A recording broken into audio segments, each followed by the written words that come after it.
हाँ बच्चों, हम बात कर रहे थे 13 चैप्टर, है ना, जीव और उसकी समष्टि, उसके बारे में बात कर रहे थे।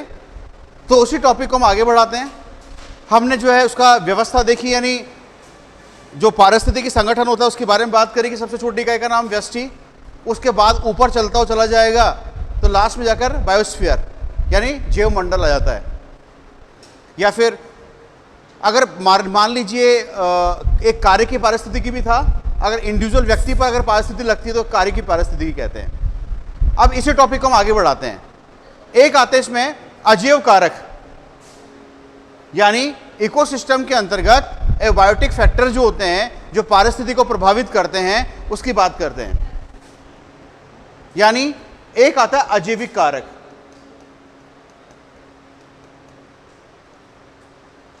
अजैविक कारक जो है इकोसिस्टम के अंतर्गत यानी इसको प्रभावित करने के लिए कौन कौन सा आएगा।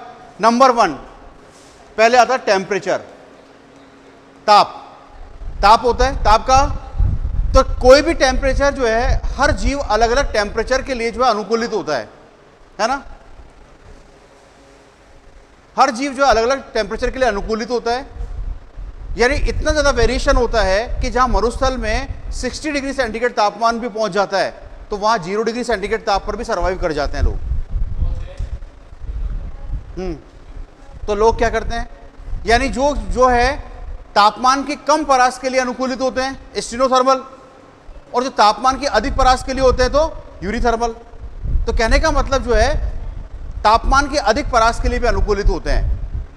इसके अलावा अगर हम बात करें कि जैसे उबलते हुए जल के अंदर भी सूक्ष्म जीव पाए जाते हैं, बर्फ के अंदर भी पाए जाएंगे, तो वेरिएशंस बहुत ज्यादा होता है। तो आप इसमें लिख लीजिएगा, हेडिंग बनाइए अजैविक कारक। अजैविक कारक, अजैविक कारक में सबसे पहले आप लिखिएगा टेम्परेचर। टेम्परेचर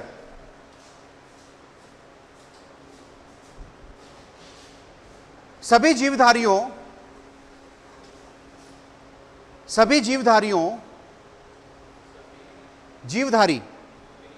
ऑर्गेनिज्म, सभी जीवधारियों की क्रिया व सक्रियता को, सभी जीवधारियों की क्रिया व सक्रियता को तापक्रम प्रभावित करता है। तापक्रम प्रभावित करता है।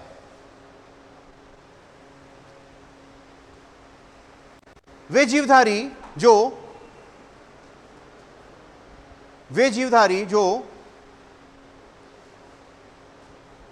पूरे वर्ष, वे जीवधारी जो पूरे वर्ष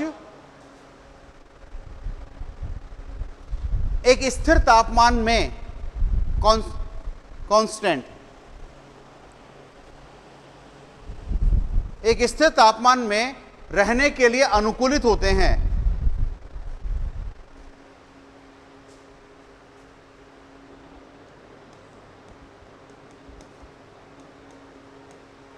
स्टीनोथर्मल कहलाते हैं। स्टीनोथर्मल कहलाते हैं। तो एक ये ध्यान रखना, स्टीनोथर्मल किसको कहते हैं, ये आपके बोर्ड की बुक में मिल जाएगा आपको। स्टीनोथर्मल एग्जाम्पल स्नैक, सर्प व कुछ मछलियां।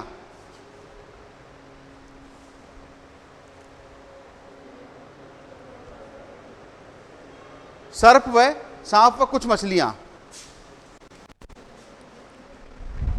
आज गर्मी बहुत ज्यादा है अभी, है ना, उमस हो रही है बहुत ज्यादा। नेक्स्ट, वे जीवधारी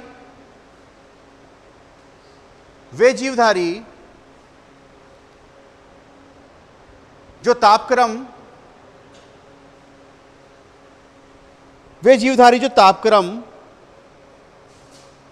के उच्च परिवर्तनों को,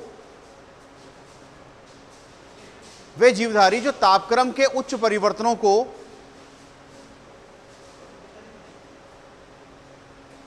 तापक्रम के उच्च परिवर्तनों को सहन करने की क्षमता रखते हैं, उच्च परिवर्तन को सहन करने की क्षमता रखते हैं, यूरीथर्मल कहलाते हैं।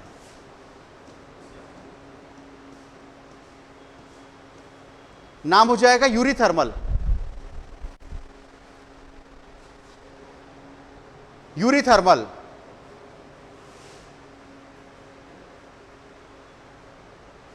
यूरीथर्मल, ठीक है। नेक्स्ट आगे लिखिएगा, तापक्रम,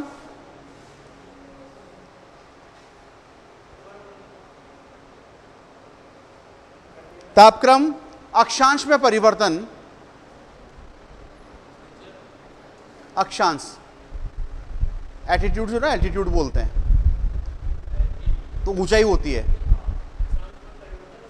अक्षांश में परिवर्तन, ऊंचाई,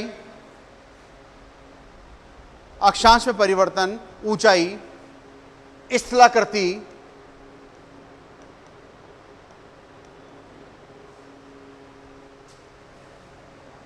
स्थलाकृति मतलब कहीं कहीं पहाड़, कहीं पे एक कहते हैं ना इसको, एक पर्टिकुलर वर्ड है, जैसे स्थल की आकृति हो ना, कहीं पहाड़ होता है, कहीं जो समतल मैदान होता है, कहीं पर, ये स्थलाकृति कहलाती है। स्थलाकृति, ढलान, मौसम, ढलान, मौसम आदि से प्रभावित होता है।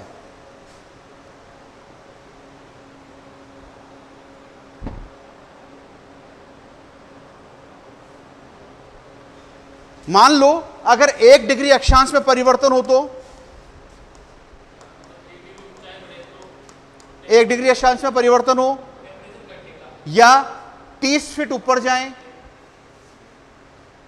नहीं 30 मीटर, सॉरी 30 मीटर ऊपर जाएं, या 900 फीट ऊपर जाएं, 90 मीटर, सॉरी, या तो 300 फीट जो है ऊपर जाएं, या 90 मीटर ऊपर जाएं, तो 1 डिग्री सेंटीग्रेड ताप में कमी आएगी। कितना? 1 डिग्री सेंटीग्रेड ताप में कमी होती है। हाँ, कम हो जाता है। ये कहाँ पे? ऊंचाई पे कम, ऊंचाई पे घटता है। यदि या फिर हम ऐसा करें, जो यानी जो हमारी पर्वत से और समुद्र तल की तरफ जाएं, है ना, सी की तरफ जाएं, या सी से पर्वत की तरफ जाएं, तो सी से अगर पर्वत की तरफ जाएंगे ना तो टेम्परेचर कम होगा, समुद्र से पहाड़ों की तरफ जाओगे टेम्परेचर कम होगा, या पहाड़ों से अगर आप समुद्र की तरफ आओगे तो टेम्परेचर क्या होगा? बढ़ेगा, है ना। तभी तो आप देखो ना, पहाड़ों पे ठंड होती है और समुद्र किनारे कैसे होती है? क्या होता है समुद्र किनारे? वैसा ही होता है जो अभी हो रहा है। क्या? ह्यूमिडिटी। ऐसी चिपचिपी गर्मी पड़ती है समुद्र के किनारे पे, रहना बहुत मुश्किल होता है। ये ऐसी हमेशा ऐसा ही मौसम रहता है वहाँ पे, जब चाहो तो बारिश आ जाएगी, जब चाहे ये हो जाएगा। तो कोई ऐसे बहुत सारे जाते हैं यहाँ से जो पढ़ने के लिए जाते हैं, तो बात होती है ना तो खाने को ढंग का मिलता, नहीं मिलता, बस वही मिलता है साउथ इंडियन में, क्या बोलते हैं उसको, सांभर बड़ा, इडली बड़ा, इडली डोसा, बस यही मिलता है। चावल मिल जाएंगे, है ना, ये मिलेगा, बाकी तो और कुछ नहीं। या मछलियाँ मिल जाएगी फ्राई की हुई, नहीं, तेल में तली हुई, देसी घी में तली हुई। देख किरण के मुंह में पानी आना शुरू हो गया, नहीं। तो कहने का मतलब इसके कारण, तो लिख लीजिए, इसमें आगे लिखेगा, प्रत्येक 1 डिग्री अक्षांश में परिवर्तन, 1 डिग्री अक्षांश में परिवर्तन, 1 डिग्री अक्षांश में परिवर्तन,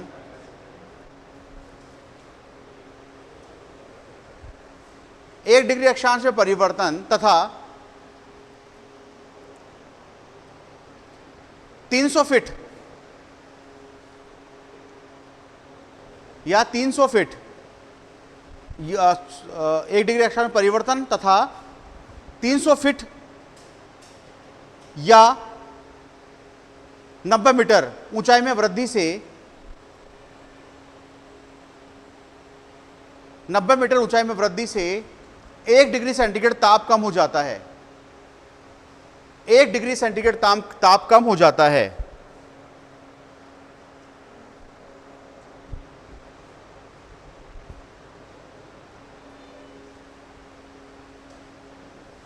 भूमध्य रेखा से, भूमध्य रेखा होती है ना, यस, भूमध्य रेखा से पहाड़, भूमध्य रेखा से ध्रुव की ओर जाने पर पोल्स की तरफ जाएं। भूमध्य रेखा से ध्रुव की ओर जाने पर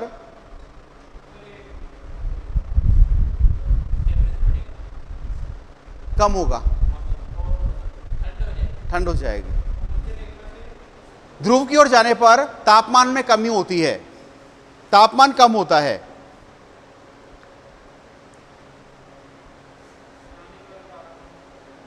तापमान कम होता है। नेक्स्ट, ध्रुवीय प्रदेशों में तापमान 0 डिग्री सेंटीग्रेड,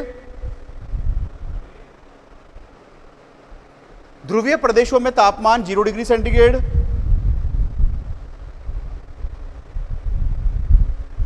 मरुस्थल में 60 डिग्री सेंटीग्रेड तक, मरुस्थल में 60 डिग्री सेंटीग्रेड तक,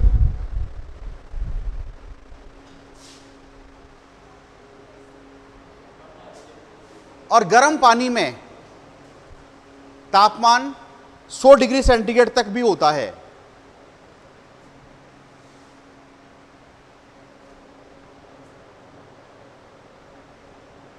सौ डिग्री सेंटीग्रेड तक भी होता है।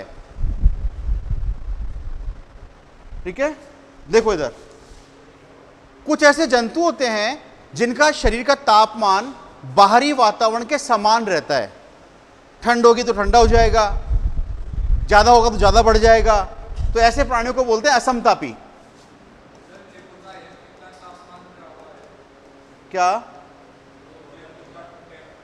इतना तो आइडिया नहीं, लेकिन 45-46 तक तो पहुंचा हुआ है। नहीं नहीं, 90 हो जाएगी तो तुम और मैं बैठे रहेंगे यहाँ पे। 90 अगर हो जाएगा तो बैठे रहेंगे क्या? हैं? सटक लेगा इंसान तो। ठीक है, एसी वैसी सब फेल है, फिर कोई काम नहीं करेगा। क्या क्या चीज? अरे बोलो ना, पूरी बातें क्या करो। क्या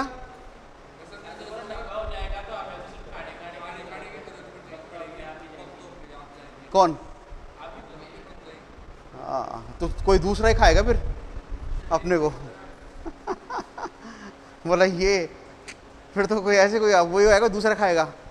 बोला यार ये खाते पीते घर का लग रहा है, रोस्टेड है पूरा, नहीं इसको खाते हैं।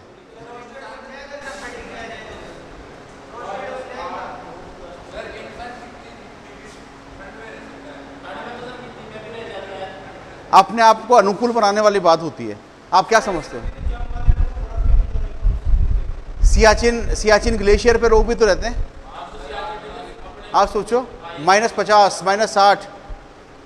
तो लिखो इसमें, अगर मान लो कि अगर तापमान जो है ना बाहरी वातावरण के समान हो जाता है, बाहरी जैसे कम है तो कम हो गया, ज्यादा है तो ज्यादा हो गया, तो ऐसे प्राणी कहलाते हैं असमतापी। क्या कहलाएंगे? असमतापी।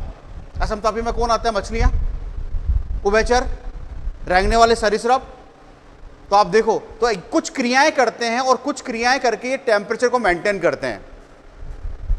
जैसे आपने देखा ठंड आ जाएगी ना, ठंड छिपकलियां वगैरह नजर ही नहीं आती। कहाँ आती हो? तो इसको बोलते हैं होम्योस्ट, क्या बोलते हैं? ठीक है, तो ये ऐसी जगह छुप जाती है जहां इनका टेम्परेचर शरीर बाहर से ज्यादा रहे। टेम्परेचर छेद में नहीं जाती, वो ऐसी जगह छुप जाएगी हमारे घर के अंदर जहां पर जैसे कोई ना बुखारी होती है ना, बुखारी, और बोलते हैं ना बुखारी है, टांड है, तो टांड के अंदर छेकड़ा बना लिया तो वहां घुस गई, हाँ बिल्कुल छुप जाता है ये वाला, ठीक है। और मान लीजिए जिनके शरीर का तापमान बाहरी वातावरण से प्रभावित न होकर इक्वल बना रहता है, उसको बोलते हैं समतापी, आइसोथर्मल, ठीक,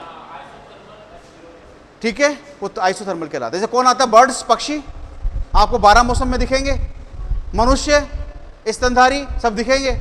ऐसा तो नहीं होता ना कि गर्मी ज्यादा हो गई तो हम दिखना ही बंद हो जाएंगे, नहीं। लिख लीजिए इसमें, वे जंतु, आगे कंटिन्यू करूं, वे जंतु जिनके शरीर का तापमान, वे जंतु जिनके शरीर का तापमान बाहरी वातावरण से, शरीर का तापमान बाहरी वातावरण के समान रहता है, बाहरी वातावरण के समान रहता है, असमतापी कहलाते हैं।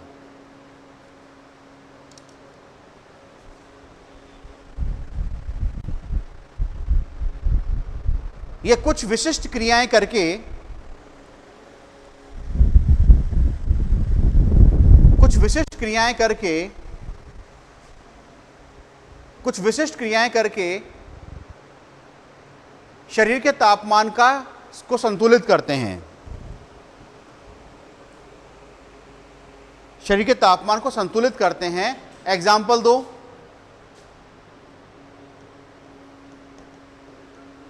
अकशेरुकीय प्राणी, नॉन कोऑर्डेट्स, मछलियां, उभयचर और सरीसृप, रेप्टाइल्स।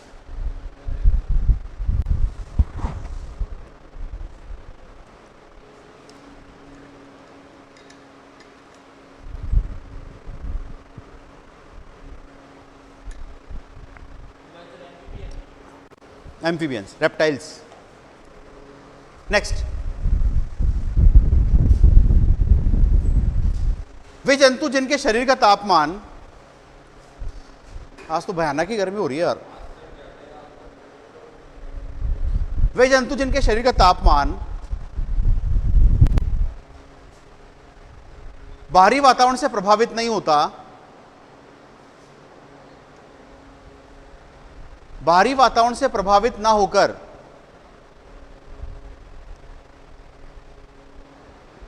एक समान बना रहता है, प्रभावित ना होकर एक समान बना रहता है, समतापी कहलाते हैं।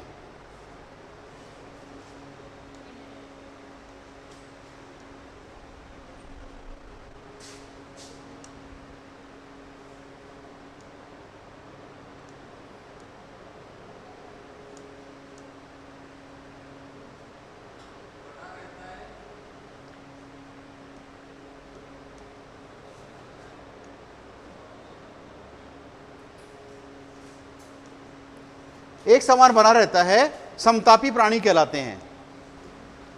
एग्जाम्पल तो पक्षी व स्तनधारी, पक्षी व स्तनधारी,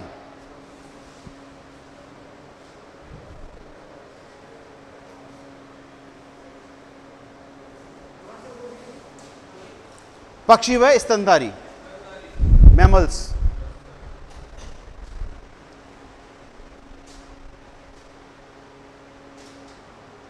क्या प्रभाव हो सकता है इसका, क्या इफेक्ट हो सकता है, उसकी बात करें। देखो, जितने भी उपापचय क्रियाएं होती है वो एक निश्चित तापमान पर होती हैं, और इसके लिए जिम्मेदार कौन है बताओ? एंजाइम।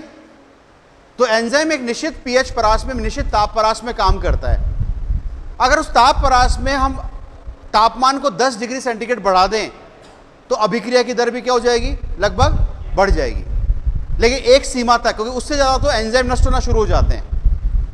टेम्परेचर बढ़ेगा तो श्वसन दर बढ़ेगी, टेम्परेचर बढ़ेगा तो प्रकाश संश्लेषण बढ़ेगा, टेम्परेचर बढ़ने पर प्रकाश संश्लेषण भी बढ़ता है, श्वसन दर भी बढ़ती है, ठीक है।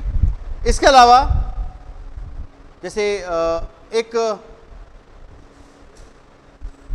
हाँ, कुछ लैंगिक अंगों का परिपक्वन भी होता है, यानी एक निश्चित तापमान परास में कुछ जीव ऐसे होते हैं जिनके जो सेक्स ऑर्गन्स होते हैं ना, लैंगिक अंग, वो एक निश्चित तापमान परास में परिपक्व होते हैं, जिसमें डेफनिया, नाम क्या है उसका, डेफनिया।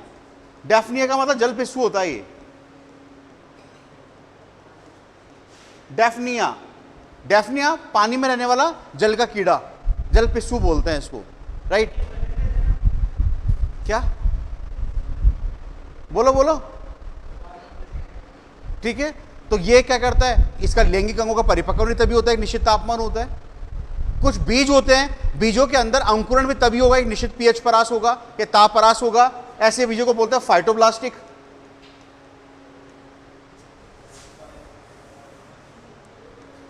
फाइटोब्लास्टिक।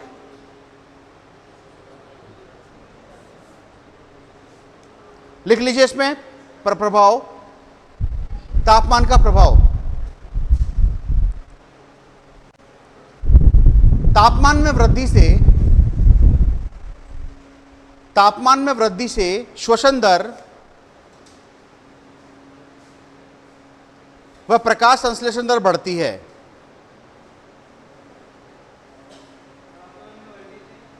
श्वसन दर व प्रकाश संश्लेषण दर बढ़ती है। रेस्पिरेशन।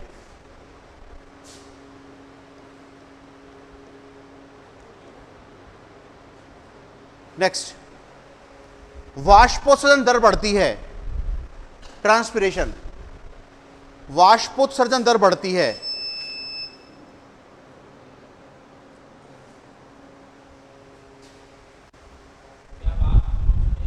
ट्रांसपिरेशन, वाष्पोत्सर्जन दर बढ़ती है। नेक्स्ट, कुछ जीवों में लैंगिक अंगों का परिपक्वन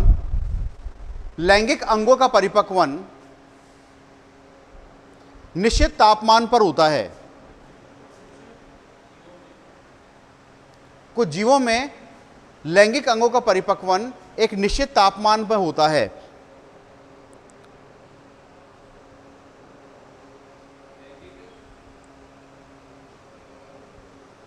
लैंगिक अंगों का परिपक्वन निश्चित तापमान परास में होता है।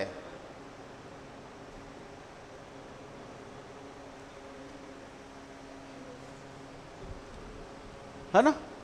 लिख लो इसमें एग्जाम्पल, डेफनिया।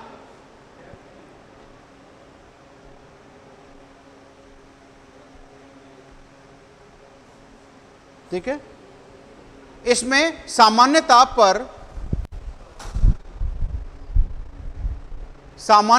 पर मादा, एग्जाम्पल है ये डेफनिया। तो डेफनिया की बात कर रहा हूं, इसमें सामान्य ताप पर फीमेल मादा तथा उच्च ताप पर नर व मादा दोनों बनते हैं।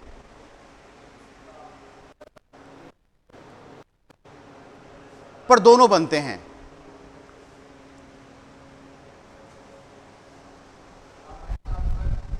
सामान्य ताप पर मादा तथा उच्च ताप पर नर व मादा दोनों बनते हैं। नेक्स्ट, एंजाइमी क्रियाएं, उपापचयी क्रियाएं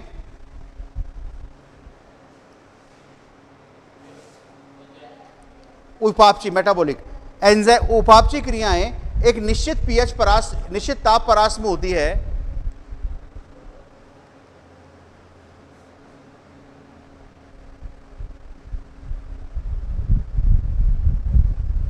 निश्चित ताप परास में होती है। इस ताप परास में एंजाइम, इस ताप परास में एंजाइम सर्वाधिक सक्रिय होते हैं।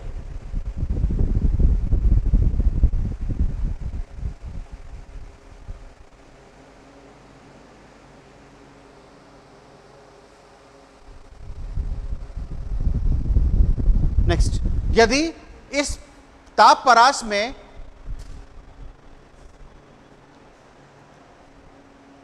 तापपरास में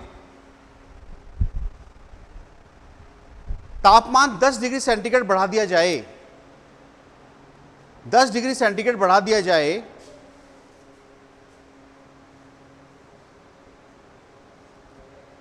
तो उपापचय क्रिया दुगनी हो जाती है।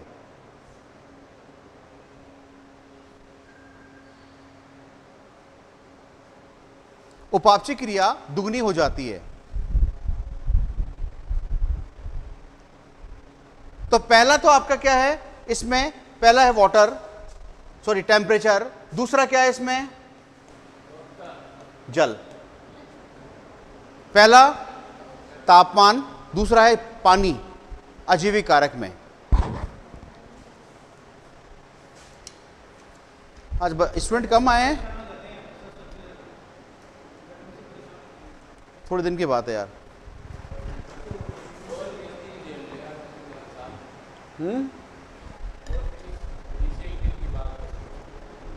दिस इज मैना मान लो मैक्सिमम।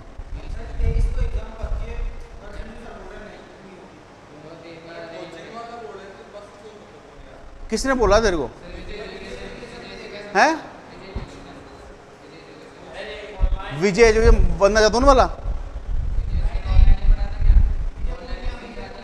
हाँ अच्छा अच्छा अच्छा ओके। तो अच्छा, तो जैसे मान लो, तो इसका मतलब तो ये हो गया जैसे आज अगर डिक्लेयर हो गया कि एग्ज़ाम आज ही बता देंगे कि सब 5 दिन बाद एग्ज़ाम है, तो ये पॉसिबल है क्या? आज कितनी तारीख हो गई बताओ? 4 हो गई, 4 हो गई ना। अब बताओ तो डिक्लेयर, अब डिक्लेयर होते होते तो कब तक होगा डिक्लेयर है? नहीं, डिक्लेयर कब होगा एग्ज़ाम का? ये 23 तारीख बता ना, 23 जुलाई। आज ही हो जाएगा तो ये क्या बोल देंगे कि सब 15 दिन बाद एग्ज़ाम है? बताओ, आपको मिलेगा 1 महीने का टाइम। एक महीना का मान लो और 2-4-5 दिन ऊपर नीचे मान लो आप, या तो कम भी हो सकता है ज़्यादा भी हो सकता है। तो आप बता रहा हूं मैं आपको। किसका? हाँ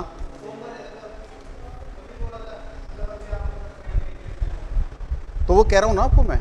अभी आपका जो अभी देखो क्या होता है, कोई भी एग्जाम देख लो आप, एग्जाम का ये निश्चित मान के चलो, मैं तो खैर आरपीएससी को भी, आरपीएससी की तैयारी कराते हैं हम, मैं तैयारी कराता हूँ, तो निश्चित मानो फॉर्म भरते हैं ना, फॉर्म जैसे डेट हो गई है आज से फॉर्म भरना जाएंगे, तो उसके बाद कम से कम 3 महीने का टाइम है आपके पास, कम से कम। तो 3 महीने बाद ही होगा तो उससे पहले नहीं होगा। तो यहाँ पर ऐसा नहीं होता है कि आज आपको कहा 23 को एग्जाम है, अभी से बल्ला बोल रहे हैं। जब तक ऑथेंटिक न्यूज़ नहीं आए विश्वास मत करो। आप तो 1 महीना मान के चलो। क्या इसमें तो पहले से डेट डिसाइड होती है ना, फिक्स है वो तो फिक्स है, हर साल कराने हैं उसको, तो ये है ना। लेकिन आप ये मान के चलो डेट डिक्लेयर होने के बाद आपको 1 महीने का टाइम मिलेगा, उसमें से 2-4-5 दिन ऊपर नीचे हो सकते हैं, कम भी हो सकते हैं, ज़्यादा भी हो सकते हैं। 1 महीने उससे पहले तो एग्ज़ाम नहीं होगा। तो मैं तो ये मानता हूँ कि अगस्त में तो मुश्किल है, बहुत रेयर चांस, मतलब जुलाई में तो बहुत रेयर चांस है। ठीक है, तो जल की बात करें तो मैक्सिमम जल जो है ना, लगभग दुनिया का 70%, 71% जल, 70, 75, 71 एवरेज मान के चल रहा हूं। ये सब पानी कहां पर है? ये पानी है ग्लेशियर के फॉर्म में, ग्लेशियर के फॉर्म में है, ग्लेशियर में, समुद्र में, इनमें। इसमें केवल और केवल आप मान के चलो 2.5% पानी पीने लायक है। कितना? केवल 2%।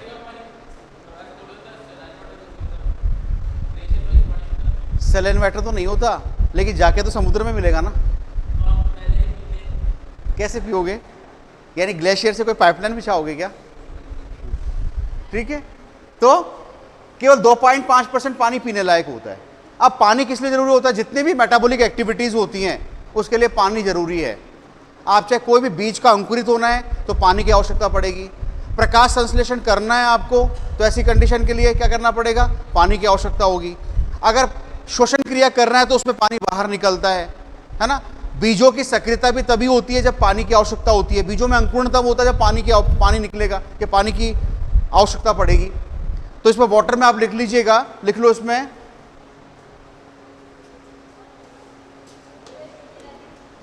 कुल जल का लगभग 2.5% पानी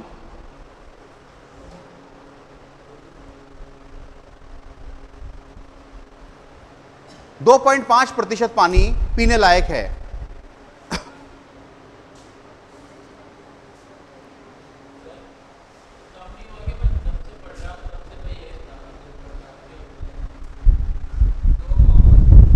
हाँ, तो पानी टोटल भी तो कम हो रहा है, तो उसका 2.5 ही तो रहेगा। क्या चीज?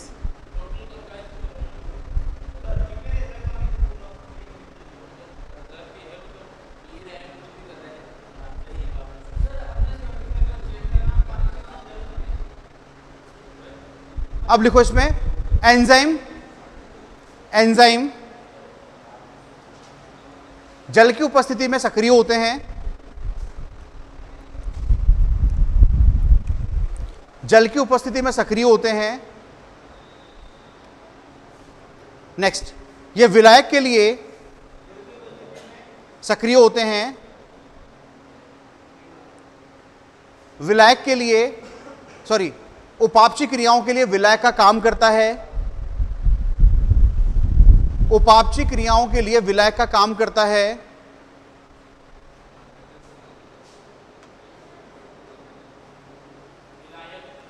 सॉल्वेंट।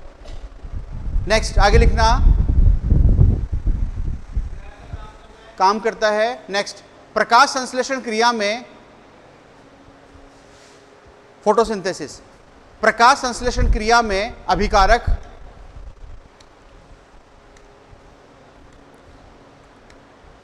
प्रकाश संश्लेषण क्रिया में अभिकारक तथा श्वसन क्रिया में उत्पाद होता है। क्रिया में उत्पाद होता है।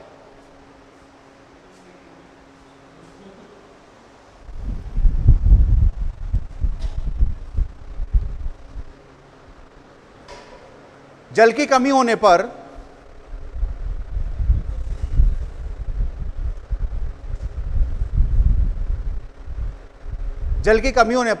प्रकाश संश्लेषण की दर कम हो जाती है। प्रकाश संश्लेषण की दर कम हो जाती है और रंध्र नहीं खुल पाते हैं। स्टोमेटा और रंध्र नहीं खुल पाते हैं।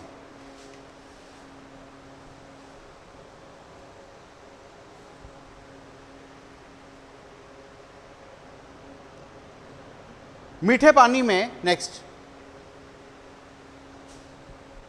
मीठे पानी में लवण की सांद्रता 5% से कम,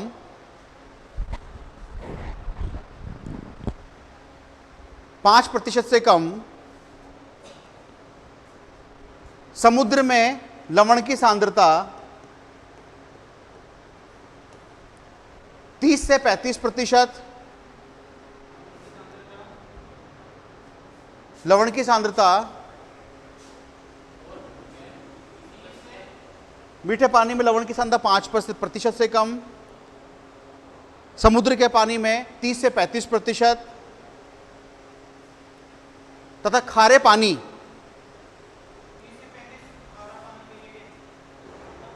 30 से 35%।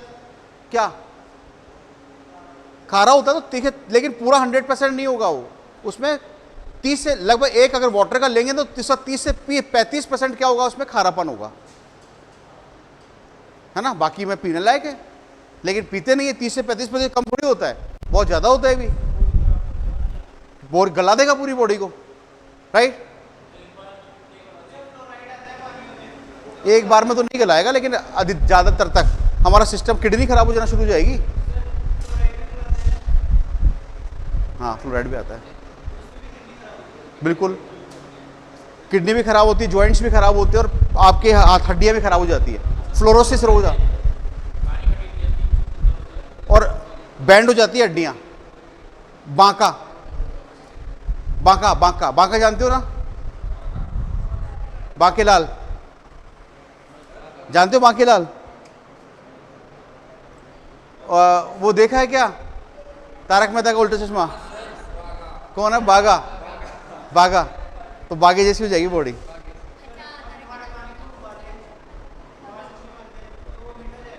नहीं होगा। अरे तो कितना कंसंट्रेशन है उसमें, बहुत ज्यादा। क्या चीज?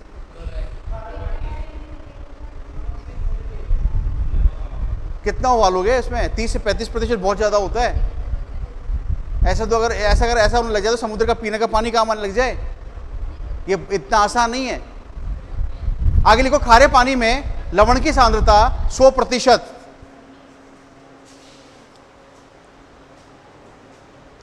100% से भी अधिक, 100% से भी ज्यादा, 100% से भी अधिक होती है।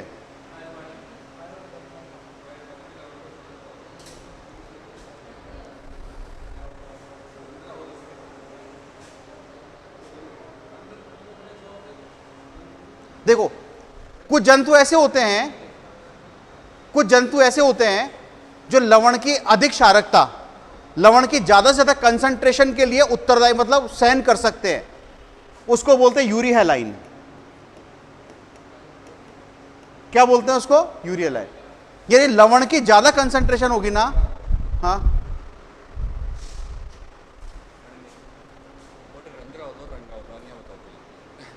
रंध्र, रंध्र, रंध्र है तो क्या कर दिया भाई? रंध्र, रंध्र, रंग क्या होता है? स्टोमेटा। हाँ भाई, मैंने कहा कि ऐसे जंतु जो कि लवण की ज्यादा क्षारकता के प्रति सहिष्णु होते हैं, सहन कर सकते हैं, उसको क्या बोलते हैं? Urea line. और जो लवण के लिए कम, मतलब लवण की मात्रा को कम सहन कर सकते हैं, उनके लिए लवण की ज्यादा मात्रा घातक है, तो वो स्टीनो हैलाइन कहलाते हैं। स्टीनो हैलाइन लिख लीजिए। वे जंतु जो लवणों की क्षारकता की अधिक परास के लिए, लवणों की क्षारकता की अधिक परास के लिए अनुकूलित होते हैं।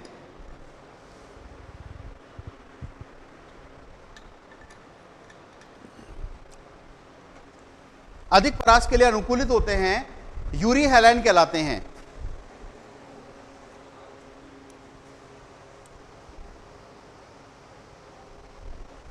यूरी हैलाइन कहलाते हैं।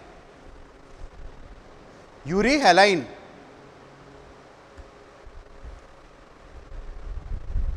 नेक्स्ट,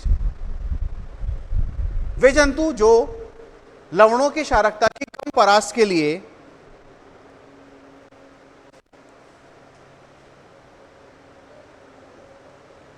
लवणों की क्षारकता की कम परास के लिए अनुकूलित होते हैं,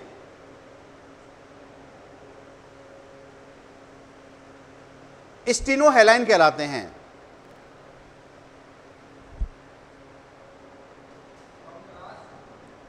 कम परास के लिए अनुकूलित होते हैं, स्टीनो हैलाइन कहलाते हैं। अब देखो, जल कितना मिल रहा है प्लांट्स को, उसके आधार पर हमने प्लांट्स को 3 श्रेणियों में बांटा है। कौन कौन से? एक तो होते हैं जीरोफाइट, एक होते हैं मीजोफाइट, और एक होते हैं हाइड्रोफाइट। क्या कहलाते हैं? हाइड्रोफाइट। यानी इसका मतलब क्या हो गया? मरुद्भिद, समोद्भिद और जलोद्भिद। पानी की उपलब्धता के आधार पर प्लांट्स को हम 3 भागों में बांटते हैं। अब यहां पर बात करें, जलोद्भिद कौन से होते हैं? जो पानी में रहते हैं। देखिए पानी वाले प्लांट, कमल का फूल, सिंघाड़ा, आइकॉर्निया, ये सब क्या है? हाइड्रिला, वेलिसनेरिया, ये सब है। इसके बारे में पढ़ेंगे, आने दो चैप्टर आएगा ये वाला। इसके अलावा अब बाकी उसमें आएगा, उसमें बात करेंगे। जीरोफाइट्स कौन से होते हैं? जो रेगिस्तान में उगते हैं, कैक्टस, नागफनी, कैजुराइना, ठीक है, ये सब क्या होते हैं? डंडाथोर, यूफोर्बिया, ये सब क्या होते हैं? जीरोफाइट्स होते हैं, मतलब मरुद्भिद। और एक वो होते हैं जो बीच का होता है, इनका पानी बहुत एवरेज है, मतलब मिनी, मतलब कम भी नहीं है तो ज्यादा भी नहीं है। तो ऐसे प्लांट्स कौन से होंगे बताओ? मीजोफाइट, सॉरी, ये कहलाएंगे आपके मीजोफाइट, समोद्भिद। बताओ कौन से, नाम बताओ। मीजोफाइट कौन से होते हैं? मीजोफाइट बताओ, आज किरण बताएगी। मीजोफाइट कौन सा हो जाए? मीजोफाइट, मीजोफाइट कौन से होते हैं बताया कोई? आपके आसपास हम नजर दौड़ाओगे ना, ये सब क्या है? मीजोफाइट है। जितने मैक्सिमम प्लांट, आम, पीपल, बरगद, सब कौन से होते हैं? ये मीजोफाइट्स होते हैं, ये मीजोफाइट्स होते हैं, ठीक है। घरों में लगने वाले प्लांट्स, अरे तुम्हारे समझ बैठ क्या है, किसकी है वो? तो तू संभाल के रखना, उसको संभाल के रख। लिख लो इसमें, जल की उपलब्धता के आधार पर, जल की उपलब्धता के आधार पर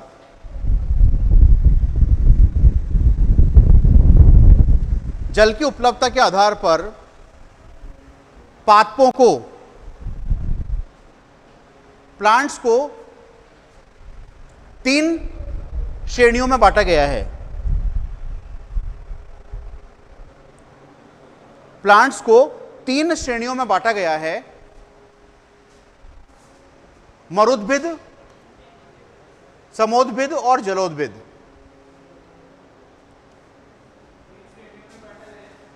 मरुद्भिद, समोद्भिद और जलोद्भिद।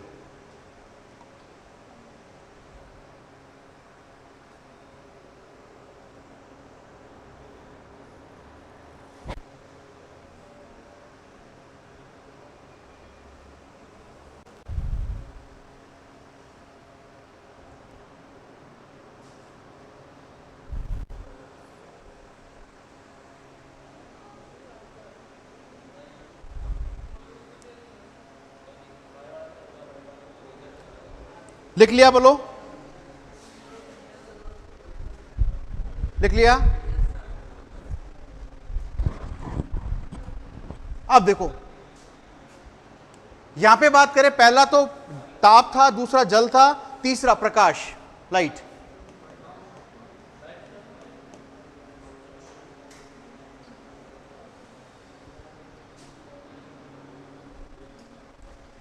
प्रकाश जो है ना, विद्युत चुंबकीय स्पेक्ट्रम के दृश्यमान परास है। तो यहां पे तरंगदैर्घ्य 400 से लेकर 700 nm के बीच का होता है। प्लांट्स की बात कर रहे हैं अपन, है ना। ये प्रकाश, अगर प्रकाश किस रूप में प्रभाव डालेगा जंतुओं पर या जीवों पर?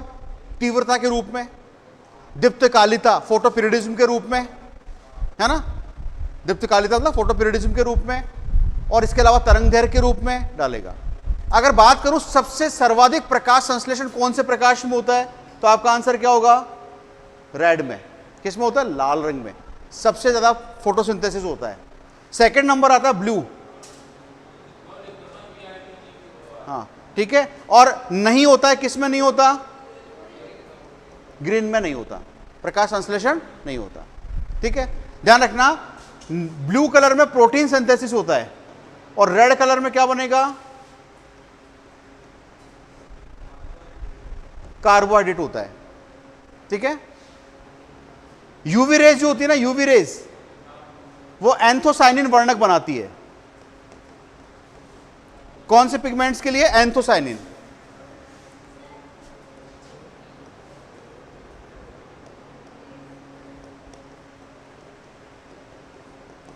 एंथोसाइनिन वर्णक के निर्माण के लिए कमी होती है। एक इंफ्रारेड होती है जो अवरक्त किरणें होता है ना, वो किस काम आती है? जीवाणुओं के अंदर, बैक्टीरिया के अंदर। ये बैक्टीरिया होते हैं ना, इसमें विशेष बात ये होती है कि इंफ्रारेड होगा ना, तब एक फोटोसिंथेसिस करते हैं। कुछ बैक्टीरिया ऐसे होते हैं जो प्रकाश संश्लेषण भी करते हैं और वो इंफ्रारेड में करेंगे, और हमारे किस में होगा, 400 से 700 nm के बीच में होगा, रेड में ज़्यादा होगा और ब्लू में उससे कम होगा, इंफ्रारेड। कुछ पूछना है? हाँ बोलो। प्रकाश संश्लेषण,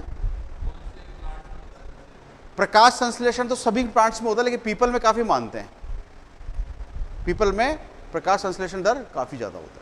और प्रकाश संश्लेषण होगा तो ऑक्सीजन, कहते हैं ना ऑक्सीजन दर निकलती है, तो फोटोसिंथेसिस। ठीक है, लिख लो इसमें, इसमें लिखो प्रकाश, बोलो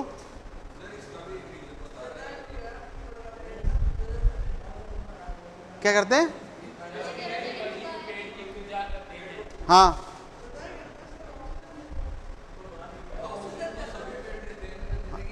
आज जिसको सुना फिर इसलिए पूजा करते हैं। देखो क्या है उसका रीजन बताऊं मैं आपको, देखो उसका इसका रीजन, अरे एक मिनट सुनो, उसका रीजन बताऊं क्या है।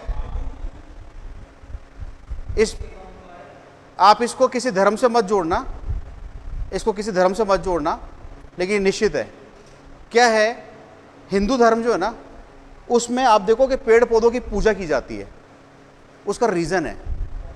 क्या रीजन है? अब भगवान जाने कि उस पीपल के पेड़ में कहते हैं कि सभी देवताओं का वास होता है, तो उसका रीजन पता है क्या है? आप तो साइंटिफिक समझो, उसका साइंटिफिक रीजन ये है कि अब वो पीपल सबसे ज्यादा ऑक्सीजन भी देता है। ठीक है, तो हमने क्या किया, अपनी धार्मिक मान्यताओं को जोड़ दिया उससे। अगर अब देवताओं का, अगर भगवान का वास होगा तो कोई काटेगा नहीं उसको, पीपल को कोई काटता भी नहीं है, नहीं काटता ना। तो उसका रीजन था कि ताकि पेड़ अपने आप सेव हो जाएगा, ऑक्सीजन निकलती है, तो इसलिए जो है, तो साइंटिफिक रीजन जबरदस्त है हर चीज के, साइंटिफिक रीजन। ठीक है, अब जंतुओं के जैसे मान लो कि जंतुओं को क्या था कि पूछते हैं, तो डेफिनेटली उसका तो गोबर भी काम आता है भाई, राइट। तो उसका मूत्र भी दवाइयां बनती है, तो फिर आप उसको हमने प्रिजर्व कर दिया, मतलब उनको संरक्षण दे दिया उसको। फिर तो इसलिए मतलब कहने का मतलब ये हो गया, ठीक है, ठीक है, लिखो इसमें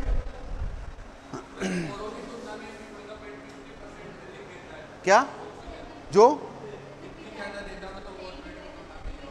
लगभग 2.5 टाइम, 2 गुने से ज्यादा। लिख लो इसमें, प्रकाश में लिखिए, प्रकाश विद्युत चुंबकीय स्पेक्ट्रम की, प्रकाश विद्युत चुंबकीय स्पेक्ट्रम की दृश्यमान परास है, दृश्यमान परास है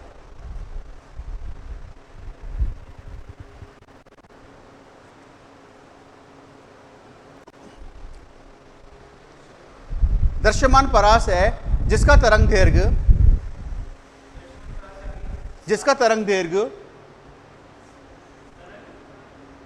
दैर्घ्य वेवलेंथ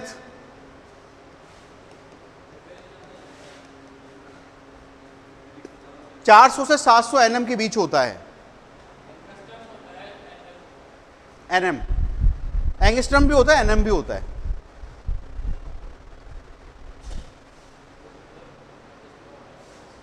एक एंगस्ट्रॉम का मतलब 10⁻⁹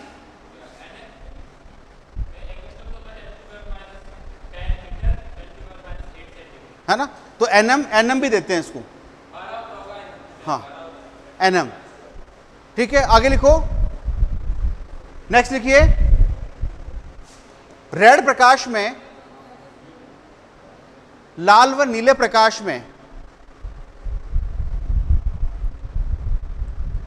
प्रकाश संश्लेषण सर्वाधिक,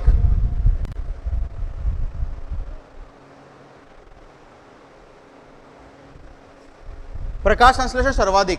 तो ध्यान रखना, पहली प्रायोरिटी क्या होगी, रेड, और दूसरी प्रायोरिटी क्या होगी, ब्लू। इसलिए मैंने क्रम वाइज लिखवाया, लाल व नीले प्रकाश में प्रकाश संश्लेषण सर्वाधिक होता है, हरे रंग में नहीं होता है।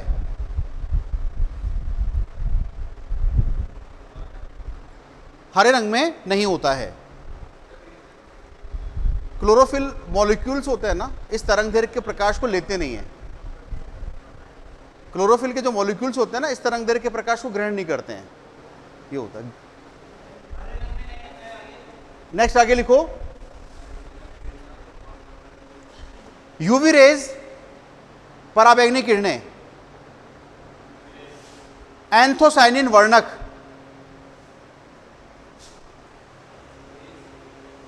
यूवी रेज यानी पराबैंगनी किरणें एंथोसाइनिन वर्णक के निर्माण में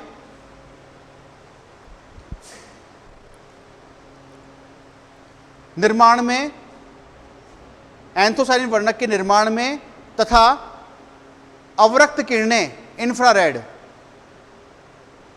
इंफ्रारेड अवरक्त किरणें जीवाणुओं में प्रकाश संश्लेषण के लिए आवश्यक है। जीवाणु में प्रकाश संश्लेषण के लिए आवश्यक है। प्रकाश संश्लेषण के लिए आवश्यक है। और कौन से जीवाणु? सल्फर,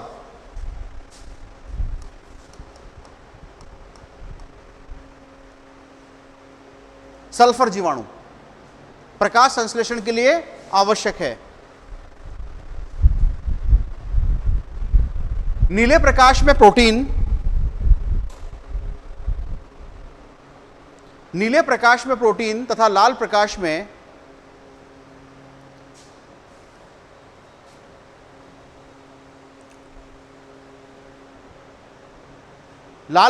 में कार्बोहाइड्रेट बनता है।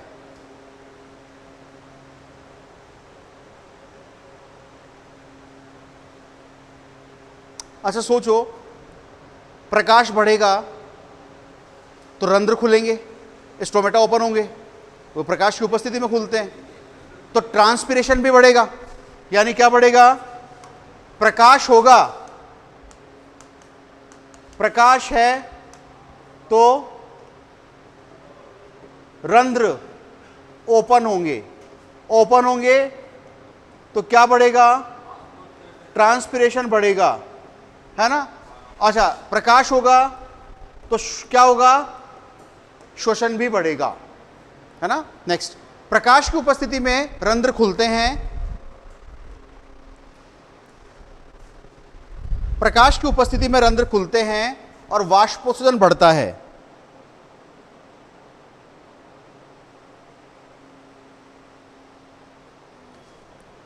वाष्पोत्सर्जन बढ़ता है।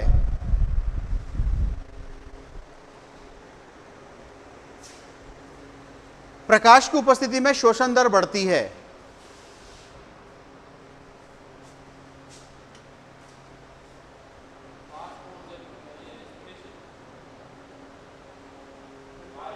ट्रांसपिरेशन, उपस्थिति में शोषण दर बढ़ती है।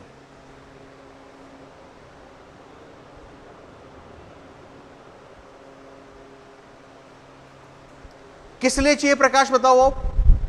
जो पुष्प की कलिकाएं होती है ना, तो प्रकाश की उपस्थिति में खिलती है ना। प्लांट्स की वृद्धि होती है, प्लांट्स के हार्मोन भी किसकी उपस्थिति में बनते हैं? प्रकाश की उपस्थिति में। लिख लीजिए, बीजों का अंकुरण,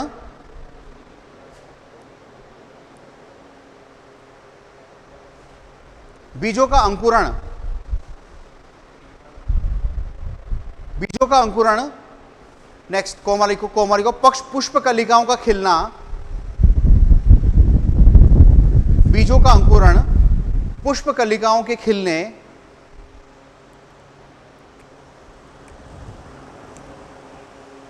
पुष्प कलिकाओं के खिलने और हार्मोन संश्लेषण के लिए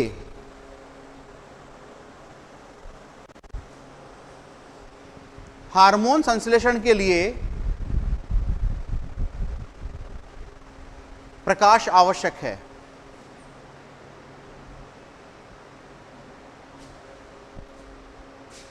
अच्छा, एक चीज और ध्यान रखना, जो प्रकाश है ना, लाइट, वो जल में सीमाकारी कारक है।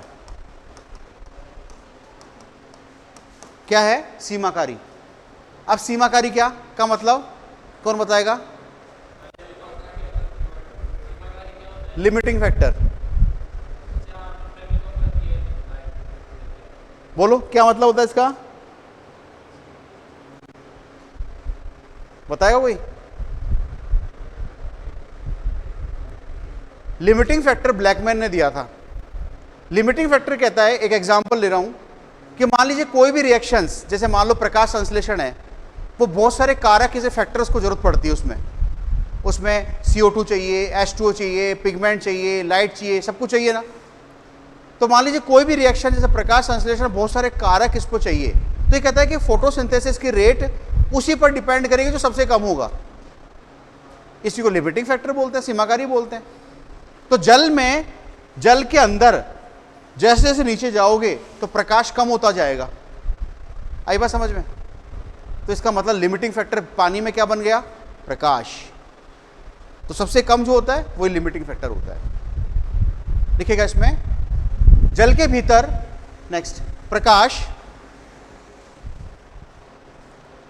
जल के भीतर प्रकाश सीमाकारी कारक है।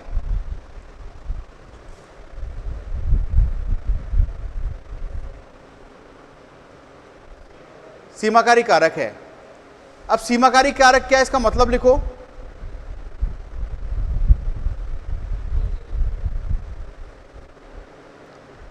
क्या मतलब है इसका?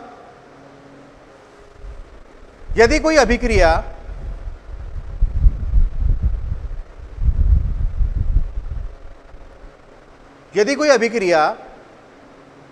के लिए अनेक कारक, यदि किसी अभिक्रिया के लिए अनेक कारक आवश्यक हो,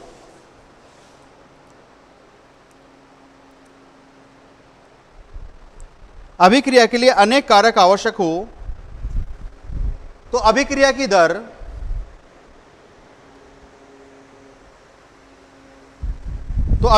दर सबसे कम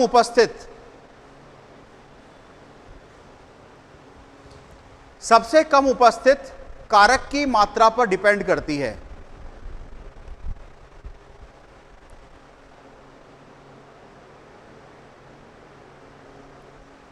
ठीक है? सबसे कम उपस्थित कारक की मात्रा पर निर्भर करती है। समझ में आ गया? तो जल में कौन हुआ? प्रकाश। लेकिन वैसे अगर ओवरऑल देखें, नेचुरल जो लिमिटिंग फैक्टर होता है ना, वो होता है CO2। कौन सा होता है? CO2।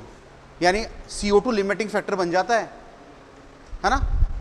ऐसे कैसे सुस्त पड़े हो यार, ना बोले जा रहे, ना ऐसे हो रहे, अरे पता नहीं क्या जबरदस्ती डंडे मार मार के बिठाया है। नहीं, कैसे परेशान हो रहे हो आप लोग? गर्मी, आप ये देखो, मैं भी तो पढ़ा रहा हूं ना। आप ये तो सोचो, कभी देखा है आप बैठे हो, कभी देखा है मुझे बैठे हुए अभी तक 2 महीने में? बता दो आप। नहीं बैठा ना, कभी नहीं देखा होगा। अरे क्या बातें कर रहे हो, क्या पूछ रहे हो?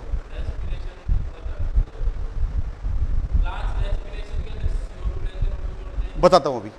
तो आप सोचो कि जब मैं खड़ा खड़ा पढ़ा रहा हूं तब मैं परेशान नहीं हो रहा, लेकिन आप परेशान होने लगे। ये लाइट है ना, लाइट, ये इसकी गर्मी जो आती है, ये बहुत भयानक गर्मी है। खड़ा, ज्यादा देर तक खड़े नहीं रह सकते आप। हाँ, आप पूछो क्या कह रहे हो? देखो, 2 चीजें होती है, फोटोसिंथेसिस और रेस्पिरेशन। फोटोसिंथेसिस में CO2 लेते हैं और ऑक्सीजन निकालते हैं, राइट।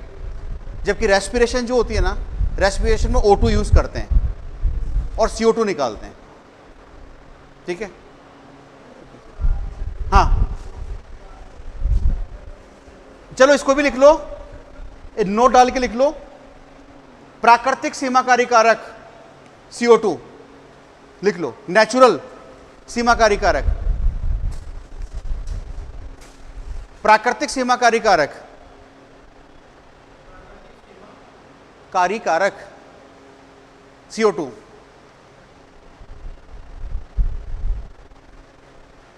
ठीक है। अच्छा ध्यान रखना, ऑक्सीजन कभी भी सीमाकारी कारक नहीं होती है, कभी नहीं होती है, लिख लो ये भी, ऑक्सीजन कभी भी सीमाकारी कारक नहीं होती, नेवर, कभी भी सीमाकारी कारक, इसकी कमी होती ही नहीं है किसी रिएक्शन में, लिमिटिंग फैक्टर नहीं होती है, नेवर, ठीक है। अच्छा अब इसमें देखो, एक आती है दीप्तकालिता,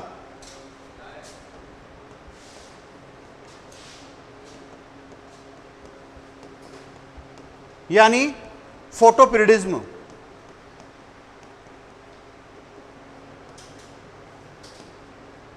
मतलब क्या है इसका, फोटोपिरिडिज्म का?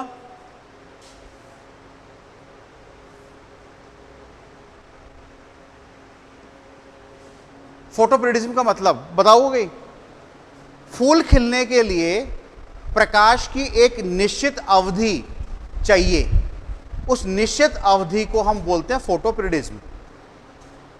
क्लियर है? प्रकाश की अवधि जो फूल खिलने के लिए जिम्मेदार हो उसको हम फोटोपिरिडिज्म बोलते हैं। और इसके बारे में सबसे पहले बताया था गार्नर और एलार्ड ने। किसने बताया था? गार्नर और एलार्ड ने। इसने कहा कि पुष्पन के लिए फूल कितने, प्रकाश की अवधि कितनी चाहिए, उसके बेसिस पर प्लांट्स को 3 पार्ट्स में डिवाइड किया था। कौन कौन सा? एक होता है, इसको बोलते हैं दीर्घ दीप्तकाली प्लांट्स, इसको बोलते हैं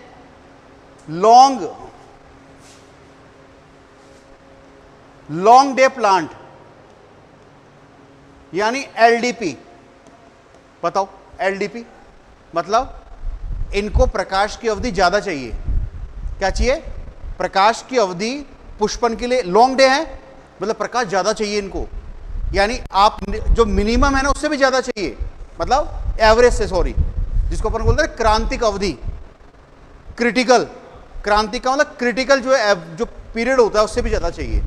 क्रिटिकल का मतलब वो सबसे कम जिसमें फोटोसिंथेसिस हो जाए या फूल खिल जाए, तो इसको प्रकाश की अवधि ज्यादा चाहिए। गेहूं, जौ, ज्वार, बाजरा, चुकंदर, मूली, ये सब किस में आते हैं? एलडीपी प्लांट्स में आते हैं। एक होता है दीर्घ हो गया तो छोटा, क्या बोलेंगे? लघु, लघु बोलते हैं ना, लघु दीप्तकाली पादप, यानी इसको क्या बोलेंगे? शॉर्ट डे प्लांट, यानी एसडीपी। अब बताओ इनको कितना चाहिए? इनको कम चाहिए, कम प्रकाश चाहिए। इसमें कौन आएगा? इसमें आती सरसों, शकरकंद, सरसों है, शकरकंद है, ये इस श्रेणी में शामिल की जाती है। ठीक है। गन्ना वो किस में आता है? एसडीपी में आता है। एक आता है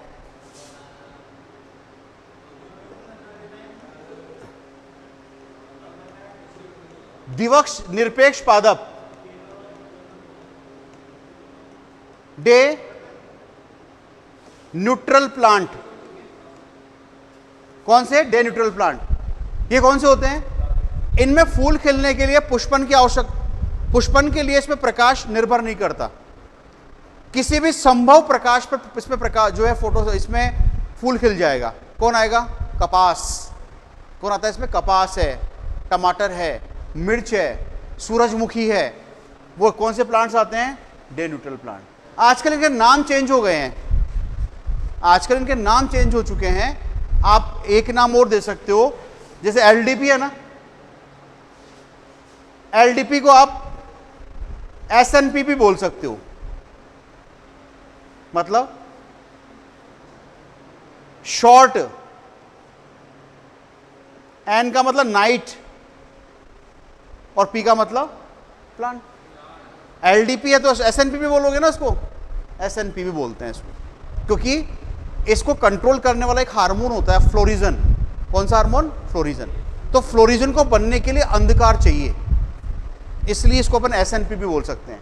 और अगर SDP प्लांट है तो इसके लिए क्या हो जाएगा, LNP, लॉन्ग नाइट प्लांट। और ये तो प्रकाश के लिए तो डिपेंड ही नहीं करता है, तो राइट। इसमें आप लिख लीजिए, हेडिंग बनाइए, दीप्तकालिता, फोटोपीरियडिज्म।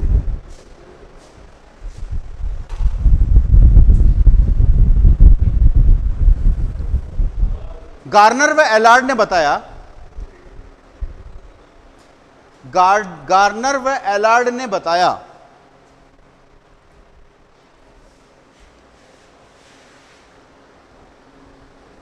पुष्पन क्रिया पर,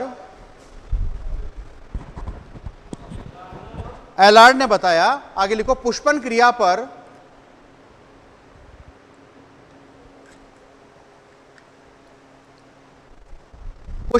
पर प्रकाश की अवधि के प्रभाव को, पुष्पन क्रिया पर प्रकाश की अवधि के प्रभाव को दीप्तकालिता कहते हैं।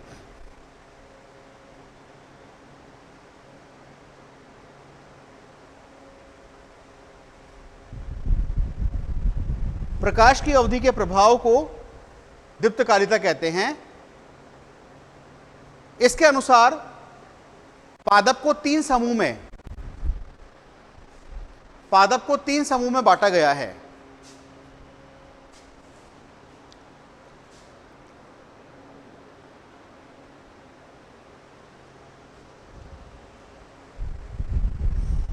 पहला लिखो, दीर्घ दीप्तकाली पादप, LDP, दीर्घ दीप्तकाली पादप।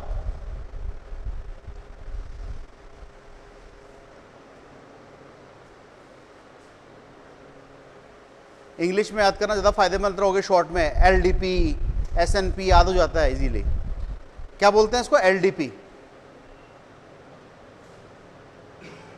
LDP मतलब, और दूसरा नाम क्या है इसका, SNP भी लिख लो, LDP या SNP। N का मतलब क्या है, नाइट,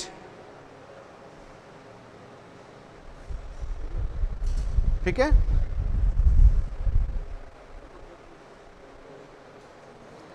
लिख लिया क्या, क्या हो गया,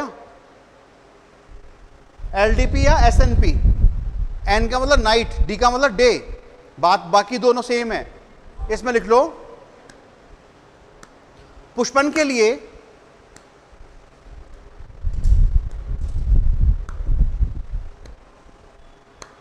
लिए क्रांतिक अवधि, क्रिटिकल जो रेंज होती है, क्रांतिक अवधि से अधिक अवधि का, अधिक अवधि के प्रकाश की आवश्यकता होती है।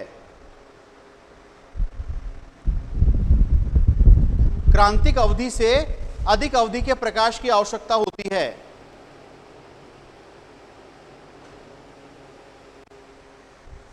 एग्जाम्पल लिखो, गेहूं, जौ, ज्वार, बाजरा,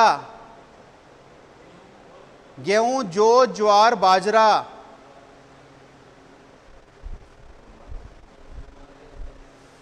मूली, चुकंदर। ज्वार नहीं जानते, जब ज्वार भी तो आता है फसल के रूप में, ये भी बाजरा देखा, बाजरा, उसे मोटे दाने आते हैं इसके। क्या चीज, जो ऐसा कौन सा प्लांट है जिसके फूल नहीं आते हो, बिना फूल के तो कैसे पॉसिबल होगा पता। राई, राई लिखो, राई,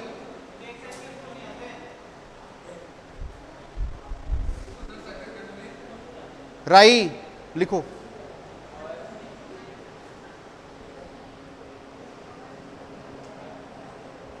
ठीक है, अब दूसरा लिखो, LDP हो गया। अब लिखो लघु दीप्तकाली पादप यानी SDP।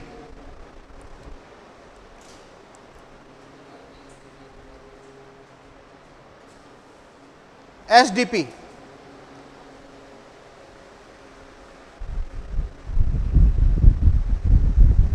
SDP SDP लघु दीप्तकाली पादप SDP, और दूसरा नाम LNP लॉन्ग नाइट प्लांट।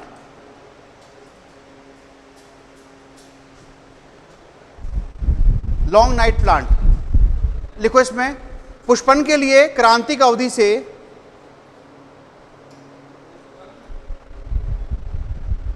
क्रांतिक अवधि से कम अवधि के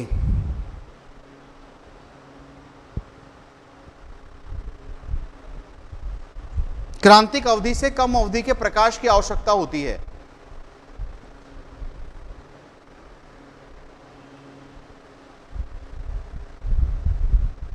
एग्जाम्पल दो, तंबाकू,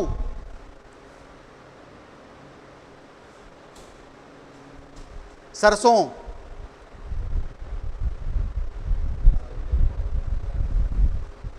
शकरकंद,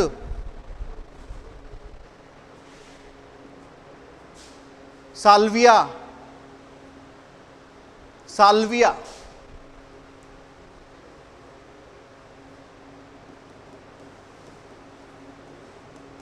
अब लास्ट लिखो दिवस निरपेक्ष पादप। दिवस निरपेक्ष पादप day neutral plant. Day neutral plant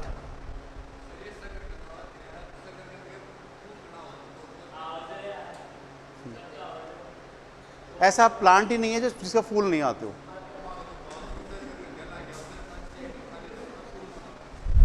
आते होंगे, देखो दिखते नहीं होंगे। ठीक है, दिवस निरपेक्ष पादप डे न्यूट्रल प्लांट। इसमें लिखो पुष्पन के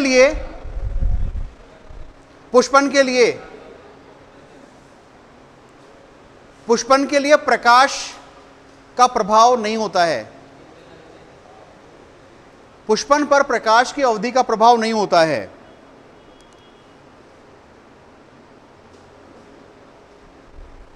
प्रकाश की अवधि का प्रभाव नहीं होता है। टमाटर, मिर्च,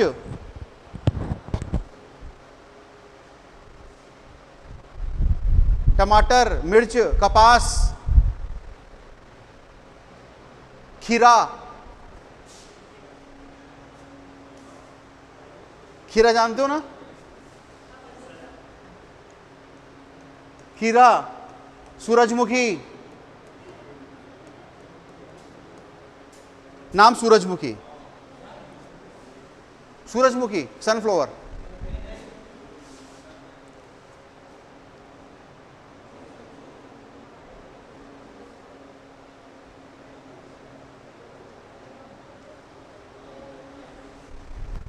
तो पहला आपके टेम्परेचर, दूसरा वाटर, तीसरा लाइट, और चौथा हेडिंग बनाओ मृदा, सॉइल।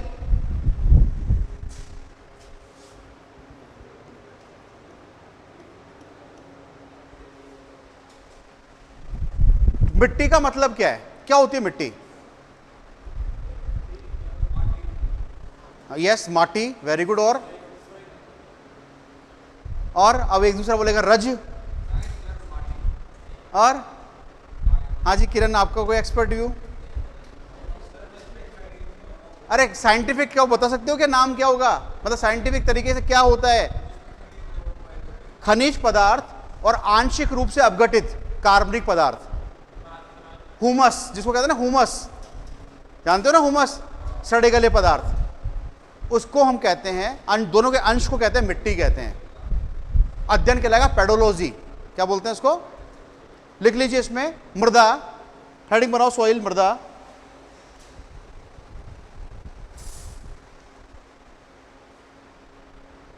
खनिज पदार्थ व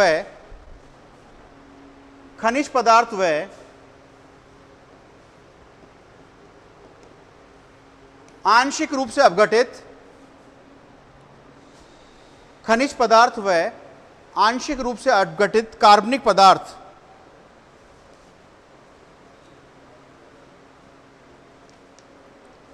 पदार्थ ब्रैकेट में लिखो हुमस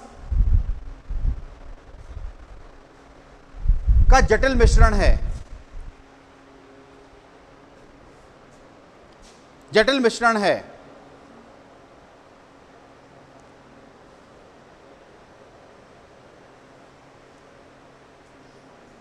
देखो, अगर हम क्या करें, मिट्टी की खड़ी काटें, मतलब जो भूमि है ना उसको वर्टिकल काटें। अरे मिट्टी है तो अगर इसकी वर्टिकल काट का अध्ययन किया जाए ना, मतलब सीधी काट, तो इसमें 3 लेयर दिखाई देगी, 1, 2 और 3। इसको बोलते हैं ए जोन, ऊपर वाला। नीचे वाला होता है बी जोन, और सबसे लास्ट वाला कौन सा होता है? सी जोन। ए जोन, बी जोन और सी जोन।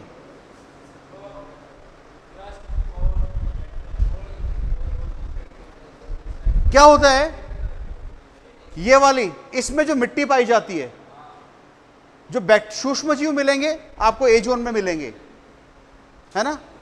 तो यहां पर और कौन सी मिट्टी मिलेगी स्पेशली आपको? बलुई, बालू मिट्टी होती है ना, बलुई मिट्टी, बलुई मिट्टी का होता है। अच्छा, एक दोमट मिट्टी भी आती है, दोमट बालू और चिकनी मिट्टी का मिश्रण। सबसे ज्यादा उपयोग कौन सी होती है? दोमट मिट्टी, है ना। तो इसमें आप लिखना, एक लाइन लिखो पहले,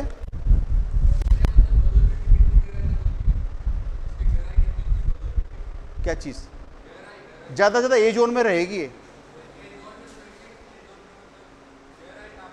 गहराई नापे तो लगभग ये मान के चलो मुश्किल से 300 से 400 मीटर।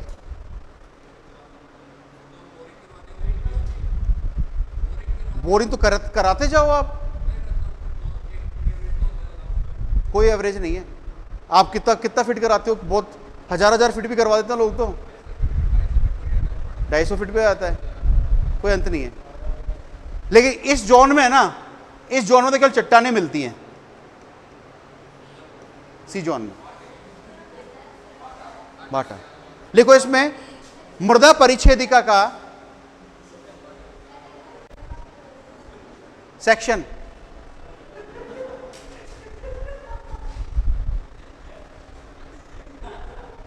बेटा तू हंस रहा, तू भी सोता ऐसे ही, अभी भी सो रहा था, अभी भी तेरी यूं जा रहा था पीछे, अभी भी हो रहा था। अब तो फिर हंसते क्यों दूसरे पे? मृदा परिच्छेदिका मतलब सेक्शन का अध्ययन करने पर, मृदा परिच्छेदिका यानी सॉइल सेक्शन का अध्ययन करने पर इसमें 3 लेयर,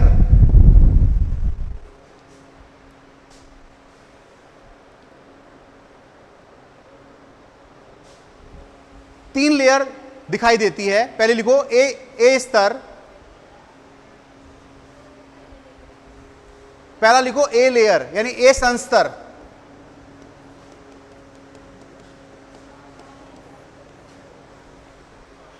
ए संस्तर।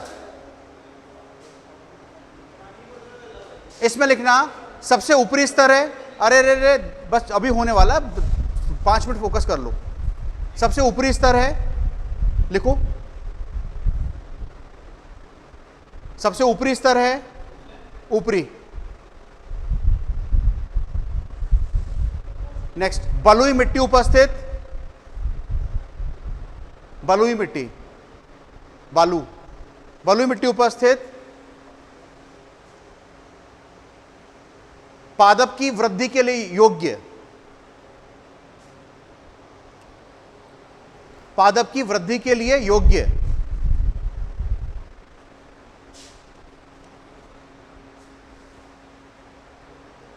और लिखिए हुमस की मात्रा अधिक, हुमस की मात्रा अधिक।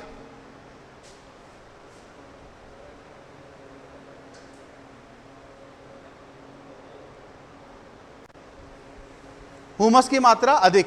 नेक्स्ट लिखो बी संस्तर, बी संस्तर यानी बी लेयर।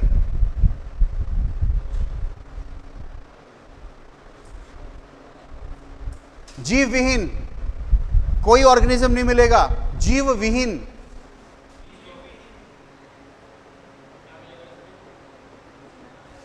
जीव विहीन,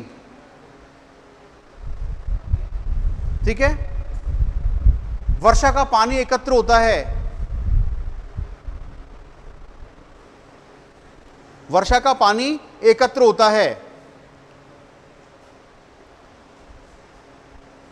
चिकनी मिट्टी उपस्थित, चिकनी मिट्टी उपस्थित।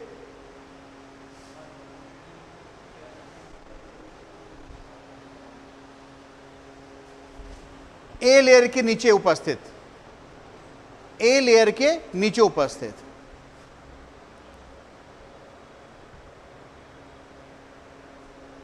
ए लेयर के नीचे उपस्थित। नेक्स्ट लिखो सी लेयर, सी संस्तर, सी लेयर या सी संस्तर। इसमें लिखो केवल चट्टानें उपस्थित,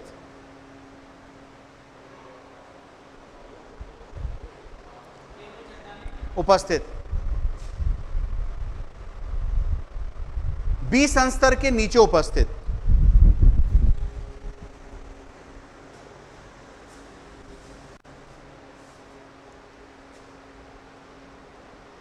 बी संस्तर के नीचे उपस्थित, ठीक है। और कुछ पूछना तो बताओ आप लोग।